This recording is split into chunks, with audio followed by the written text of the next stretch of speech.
Vamos a dar paso a la siguiente sesión.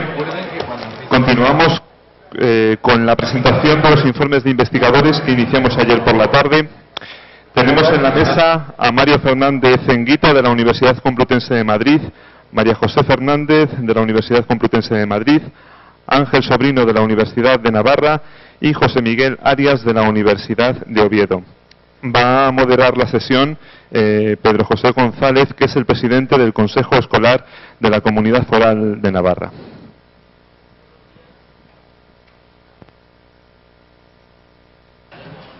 Gracias.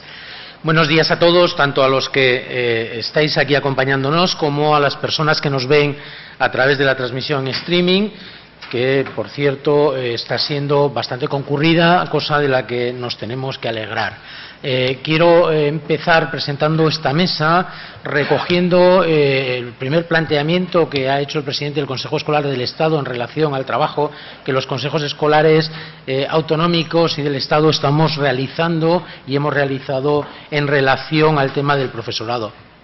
Han sido 2 años fundamentales de trabajo a todos los niveles y en todos los sectores y de discusión en los consejos escolares del Estado y de los consejos autonómicos, que nos han llevado pues a las conclusiones que el propio presidente ha presentado, pero también a considerar el estudio TALIS anterior uno de los documentos base, uno de los documentos de partida en que la comunidad educativa, todos los sectores de la comunidad educativa se han apoyado a la hora de hacer una serie de consideraciones y reflexiones importantes. Y ello yo creo por 2 motivos. Uno, fundamentalmente porque nos dice cuáles son las características del profesorado, es decir, nos define el profesorado que tenemos. Y un segundo, porque de alguna manera recoge unas autopercepciones específicas tanto del profesorado como de los directores acerca de su trabajo. Ello nos ha permitido hacer muy distintas aproximaciones y yo creo que este nuevo estudio TALIS nos permite lo mismo, nos coloca en una situación similar. La primera de ellas es lo que ya se ha dicho aquí, que estamos en un momento clave y que si consideramos que el profesorado es un elemento fundamental en el sistema educativo, estamos ante la situación de relevar prácticamente 1/3 del profesorado en este país y, por lo tanto, aquellas características fundamentales que deberemos de tener en cuenta a la hora de hacer esa renovación nos van a dar la capacidad de tener éxito dentro de lo que es el sistema. En segundo lugar, que de alguna forma tenemos una serie de respuestas estructuradas que nos permiten volver a poner sobre la mesa debates que nunca se han ido y que no se han acabado nunca de resolver, como la autonomía de los centros, como la situación de la profesionalidad o no de los directores de centros educativos, como el tema de la evaluación del profesorado y en qué medida y tiempo y consecuencias debe tener. Y por último, porque esa visión subjetiva se contrasta con otras visiones subjetivas que tiene la escuela, que tienen las familias y puede de alguna forma también ser elegida o utilizada, mejor dicho es la palabra, junto con los resultados de las evaluaciones empíricas para hacer una serie de estudios, de trabajos, de conclusiones que nos pueden llegar a mejorar el sistema. Todas estas cuestiones son parte del trabajo que los académicos que hoy tenemos y que los que tuvimos ayer en la primera mesa, gracias a esa disponibilidad de datos que ha puesto en sus manos el Instituto Nacional de Evaluación Educativa, al que hay que agradecerle la iniciativa, nos van a presentar hoy en esta mesa. Mesa que, como ya se ha comentado, está compuesta por 4 personas. La primera de ellas, Mariano Fernández Enguita, catedrático de Sociología de la Universidad Complutense de Madrid. Hasta 2010 fue catedrático en la Universidad de Salamanca y director del Departamento de Sociología y del Centro Cultural Hispano-Japonés. Creó en esa universidad el portal de docencia universitaria en Red Demos y en convenio con el Ministerio de Educación el de Innovación Educativa Innova. Mariano ha sido profesor, investigador invitado en varias universidades extranjeras y conferenciante en decenas de otras, además de colaborador con distintos organismos que todos conocemos a distintos niveles en nuestro país. Es autor de más de 20 libros y prácticamente 250 artículos en revistas especializadas de nivel. En la actualidad está investigando sobre educación y desigualdades, la profesión docente y el aprendizaje en la sociedad del conocimiento, dirige el proyecto de investigación La institución escolar en la era de la información y preside la Asociación de Sociología de la Educación y el Comité de Investigación del mismo nombre en la Federación Española de Sociología. Mantiene un blog muy activo, Cuaderno de Campo, y es también muy activo en las redes sociales. Su paper, su investigación, bueno, tiene un nombre muy curioso, Contra todo pronóstico, y evidentemente trata sobre las TIC en educación. Mariano, tienes 10 minutos y espero que cumplas con el tiempo, ya que nos han metido en una situación comprometida. Lo intentaré firmemente.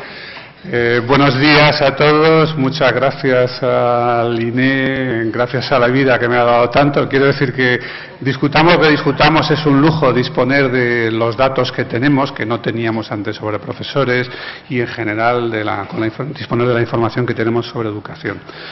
Lo que voy a presentar yo es una investigación puramente aproximativa, es decir, es más provocativa que concluyente, porque creo que hace falta profundizar más en eso. Pero a mí me interesaba especialmente, me interesa porque trabajo ahora sobre ello, el uso de las tecnologías de la información y la comunicación y todo lo asociado a ellas, es decir, las redes sociales, los nuevos medios digitales, las comunidades de aprendizaje en línea, etcétera, etcétera, en la educación. No estoy hablando de los efectos de los ordenadores sobre el rendimiento en matemáticas, en ciencias o tal, que me parece interesante pero bastante secundario. Estoy hablando del papel de la escuela en la iniciación o la preparación para que los que hoy son alumnos mañana se incorporen de manera eficaz, libre, etcétera, etcétera, a lo que es su nuevo entorno, que es distinto, que es, insisto, un entorno, no simplemente, o un ecosistema, como quieran ustedes decirlo, no simplemente un instrumento. Y a mí me llamó la atención hace algo más de un año la encuesta ESI, la encuesta European Survey of Schools, ICT and Education, que es una encuesta sobre la aplicación y los usos de las TIC en las aulas en 27 países europeos. Y me llamó la atención tres cosas. Una que ya era más o menos sabida, que es que el uso no depende mucho de la infraestructura, ya se había dicho y comprobado en otras investigaciones. Una segunda que era un poco más sorpresiva, que no lo decía, ESI decía lo que importa es la formación, pero realmente uno miraba eso y no había mucha relación con la formación de los profesores.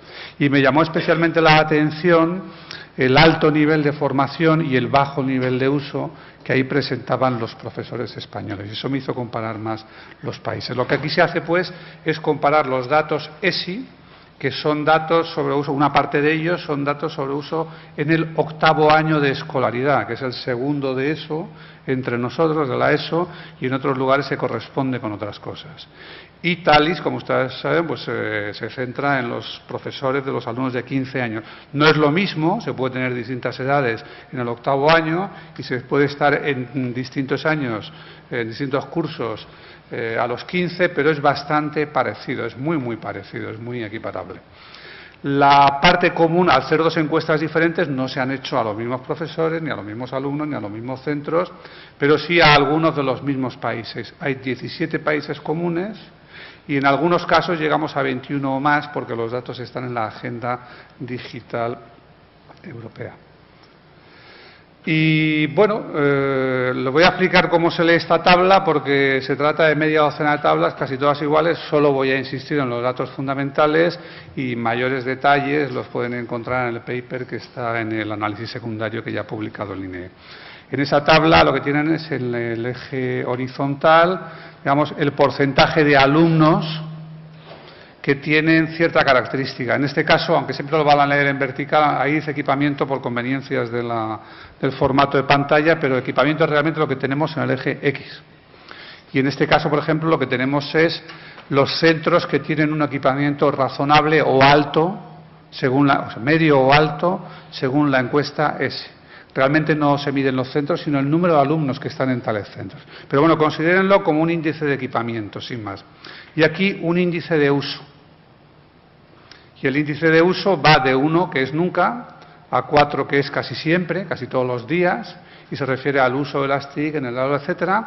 Y tenemos dos tipos de datos. Hay una colección de países, verán que hay puntitos azules y puntitos verdes, y luego hay una recta azul y una recta verde.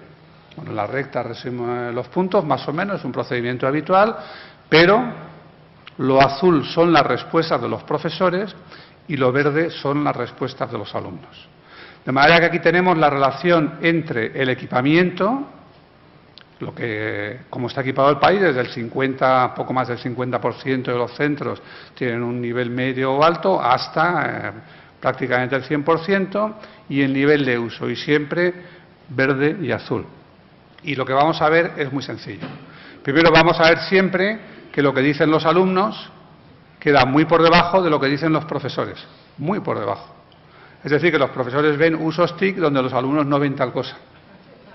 Y eso no cambia nunca, es para todos los países, es general, etcétera. Y es relativamente espectacular la diferencia. Estamos hablando de una diferencia entre 1 y 4 que ni siquiera aquí se llega de 1 a 4, sino que en la gráfica llega de poco más que 1 a 2,5 aproximadamente, ¿no? Es una diferencia grande. ¿Qué tenemos, pues? La consabida diferencia entre alumnos y profesores, que no volveré sobre ella, pero la van a ver una y otra vez. Y segundo, lo que tenemos es que la relación es prácticamente plana o descendiente, o sea, o decreciente. Es decir, que a mayor equipamiento no hay mayor uso de las TIC. No quiero decir que esto sea una norma general, no quiero decir que no haya que poner equipamiento, quiero decir que cuando comparamos países no sale esto. Luego, si entrásemos en un país, pues ya veríamos lo que pasa entre escuelas, en qué condiciones un aumento del equipamiento produce un mayor uso, en qué condiciones no lo produce, etcétera, pero esa es otra historia a la que no he podido llegar, ¿no? Porque la esencia de esto es que en ESI hay buenos datos sobre el uso de las TIC, pero malos o escasos datos sobre nada que no tenga que ver con las TIC. Y en TALIS hay muy buenos datos sobre organización del centro, profesores, etcétera, pero muy flojitos y muy superficiales sobre las TIC, ¿no? Bien, segunda. Si no es el equipamiento, será la formación. ¿Qué encontramos? Pues de nuevo una relación bastante plana, un bajo nivel de ajuste, es decir, que los países no están pegados a la recta, sino que están algunos que están pegados, pero otros están muy separados, y además una opinión distinta, no solo desigual en nivel, sino distinta en cuanto a la relación entre profesores y alumnos. Profesores parecen pensar que cuando ellos se forman usan un poco más las TIC, son los mismos los que están respondiendo, y los alumnos parecen decirnos que no es así, aunque con poca intensidad realmente. Tercero, bueno, si no es la infraestructura y no es la formación, ¿qué puede ser? No pensaría el proyecto. Realmente los datos aquí proceden todos de ESI y no se refieren al proyecto, sino la pregunta es sobre estrategia. ¿Tiene el centro o no tiene una estrategia en relación al uso de las TIC? Ahora, yo creo que eso es lo que aquí llamamos proyecto y se le mejor así. No hay gran relación. Poquita relación, más bien plana, como siempre distinta entre profesores y alumnos, etcétera. Cuarta posibilidad, el coordinador TIC. Es verdad que si un profesor no sabe muchas TIC, puede consumir la primera cuarta parte de la clase en ponerlo en marcha, otra cuarta parte final en quitarlo y la en medio no saber qué hacer, ¿no? Por consiguiente, coordinador TIC. Sí hay una relación un poquito más consistente, pero ustedes ven que poco intensa también. Bueno, si no es lo que pensábamos que podría ser, TALIS permite contrastar con la posesión o no de un título pedagógico por el profesor. ¿Qué quiere decir esto de un título pedagógico? Quiere decir simplemente que el profesor tiene una formación específicamente pedagógica. Eso se traduce en que es maestro en primaria y ha sido formado como tal, o en que tiene, aquí ya es difícil saber a qué llaman una formación pedagógica quienes responden a la encuesta, pero por ejemplo tiene un máster de formación de profesorado de secundaria. ¿Por qué tiene importancia esto? Pues porque se supone que si se tiene una formación pedagógica, además de ser buen filólogo, o buen geógrafo, o buen sociólogo, o buen matemático, lo que sea, hay una atención particular a los métodos. Hay una cierta consideración específica del método y eso abriría un campo para el uso o no uso de las TIC. Bueno, pues no la hay según los profesores y es leve según los alumnos. Otra posibilidad que tenga que ver con la orientación constructivista del profesor. Ya saben que la OCDE se ha convertido al constructivismo y preguntas sobre ello. Y entonces hay una batería de preguntas que yo resumo en una variable, simplemente la media o la acumulada de las otras. ¿Por qué podría tener que ver? No me voy a extender, pero si leen ustedes sobre TIC y educación, leerán una y otra vez que estas permiten una orientación más centrada en la cooperación, el descubrimiento, el aprendizaje en vez de la enseñanza, bla, bla, bla, bla. No se lo voy a explicar aquí, pero la cuestión es que tampoco. La pregunta entonces es que, bueno, pues yo fui entonces a 12 preguntas que contiene TALIS, creo que son 12, si no son 12, que son 13, sobre las competencias del director, y las dividí en 3. Aquellas competencias del director que tienen que ver sobre todo con la carrera del profesor, por ejemplo, contratarlo o no contratarlo, despedirlo o no, determinar su salario de entrada o determinar su progresión salarial. Esas son las que llamo laborales, no es un gran nombre, pero son las que tienen efectos directamente sobre el profesor. Aquí la relación es más consistente. Es positiva en los dos casos y la ven especialmente positiva a los alumnos, que yo diría, ellos no saben nada de cómo funciona el profesor. Simplemente estamos relacionando lo que dicen los directores sobre sus competencias con lo que dicen los alumnos y a escala país, recuérdese, sí, no hay problema. Hay una relación un poquito mejor. Dirección administrativa. Aquí realmente he metido las competencias que no puedo meter ni en la anterior ni en la siguiente, que son las que me interesan, luego diré por qué. Pero bueno, aquí entran cosas como que el director interviene en la admisión de alumnos, alguna que no me acuerdo ahora, y que el director tiene competencias presupuestarias, evidentemente puede gastar el dinero en esto en vez de otras cosas, y en todo caso, lógicamente, cuando un director tiene más competencias en algo, pues tiene un poquito más en todo, ¿no? Las competencias distintas de la dirección asocian. Pero la asociación aquí ven que es más consistente entre uso de las TIC, etcétera, y competencias del director. Y ya el bingo, que es la dirección pedagógica. ¿Cuáles son las competencias de dirección pedagógica? Bueno, pues tener una voz, tener capacidad de decidir sobre qué cursos se ofrecen, sobre los contenidos, sobre la evaluación de los alumnos o incluso sobre la propia práctica docente del profesor. Aquí ven que la relación es más consistente y que además la ven de manera más acorde profesores y alumnos. Bueno, pues por eso era contra todo pronóstico, al menos contra el mío. Yo soy un defensor, soy un defensor del reforzamiento de la dirección, etcétera, etcétera, pero también pensaba que siendo este un ámbito propio de la innovación, sería un ámbito más favorable a que los profesores, con independencia de la dirección y los directores, pudieran realmente innovar, etcétera. La conclusión de esto para mí es que el ámbito organizativo es muy importante, la dirección es muy importante, pero también con una subconclusión, que dentro de eso no son las competencias propiamente manageriales, despedir, contratar, subir o bajar el sueldo, etcétera, las que parecen ser más relevantes. Probablemente si hiciésemos un análisis más fino, como hay cierta endogeneidad, es decir, como unas competencias van con otras, eso pudiera llegar incluso a desaparecer. Son más bien las competencias pedagógicas, la capacidad de dirigir la acción propiamente educativa, lo que parece ser una variable, o sea, blanco y en botella. Nada más, muchas gracias.